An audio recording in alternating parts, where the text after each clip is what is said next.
The next area we'll be covering is basically the front apron, which is the front door that closes off the front of the scraper to allow you to carry the material, but yet also when you open up this apron, extend the lift cylinder, you have all sorts of apron opening to allow the material to come out of the scraper.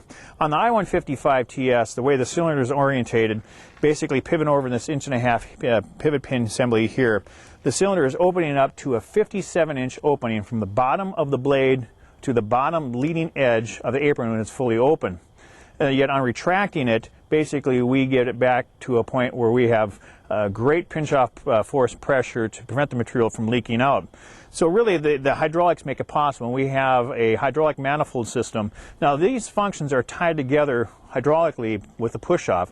So when you activate that one hydraulic remote, this apron cylinder opens up the apron fully to that 57-inch apron opening by means of the sequence valve and the manifold, diverts the oil full flow to the push-off, and the push-off will extend forward and past the cutting edge. Then when you reverse the circuit, basically the oil is being held by the hydraulic manifold, allows the apron to stay fully open while the push-off is heading back. Once the push-off is fully back, the apron will come to a shut. Now basically what we have in here is, you can see the way the cylinders are orientated in here. Basically we're going from a 0 opening to a 57-inch opening with one cylinder position setting.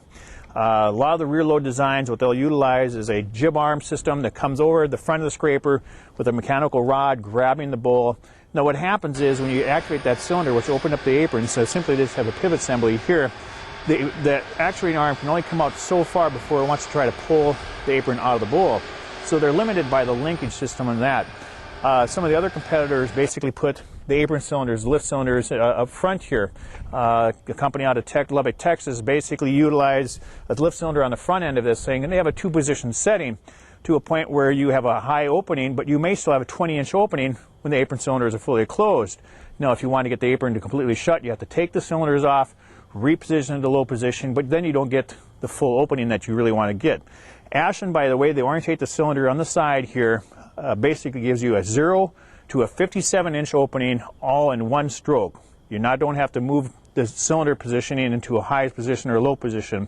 So you got much more control no matter what kind of conditions you're getting into. You may find one part of the job site is a sandier area, and you get into another part of the job, it might be mucky clay, all on the same job site, and you may need that apron to do different things for that different material.